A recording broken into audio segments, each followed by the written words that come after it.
when my mom died. I moved in with my grandmother. I was 17. Too young to live alone. Too old for foster care. My dad worked out of state. Grandma was the only one left. Her apartment was old. It smelled like cabbage and damp concrete. The walls were green with age. The windows fogged up at night.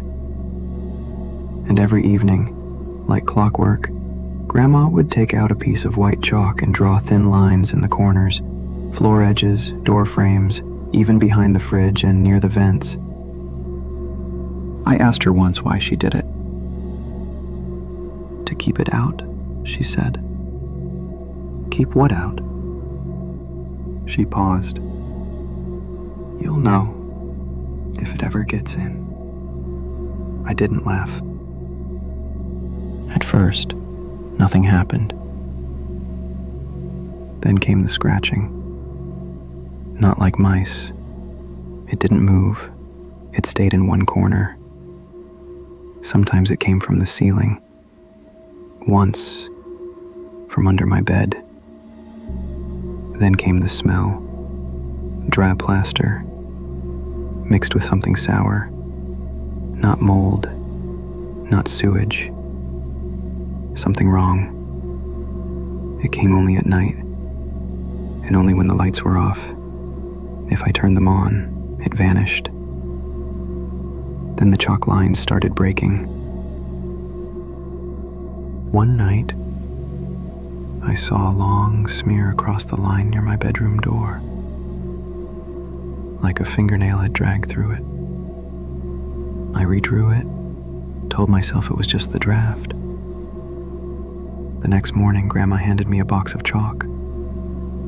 "Draw a circle around your bed," she said. "Don't step out after dark, no matter what you hear." "What if it talks?" I asked. She looked at me like I already knew.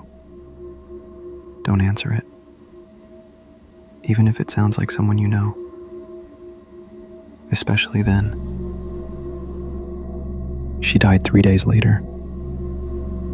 Collapsed in the kitchen while boiling tea. When I found her, the cup had spilled, and her hand lay stretched toward the hallway, holding a half-drawn circle of chalk.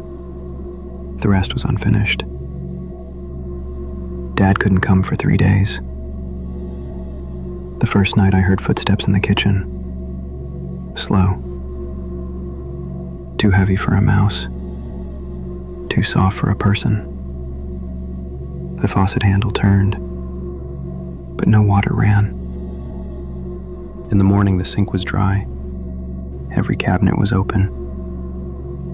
The second night, the scratching came back. So did a voice. "You awake?" it whispered. It sounded like my grandmother, but off, like a recording played too slow. "I'm cold. I miss you. I'm right outside." Then silence. Then breathing. Deep. Wet. It stayed until dawn. On the third night, my dad arrived. Said he'd sleep on the couch. At 3:06 a.m., I heard his voice. "Hey, you got any more chalk?" It came from outside my door. "I think I dropped mine. I can draw it for you." Something brushed the wood. Chalk, maybe. Then a whisper. "Let me in."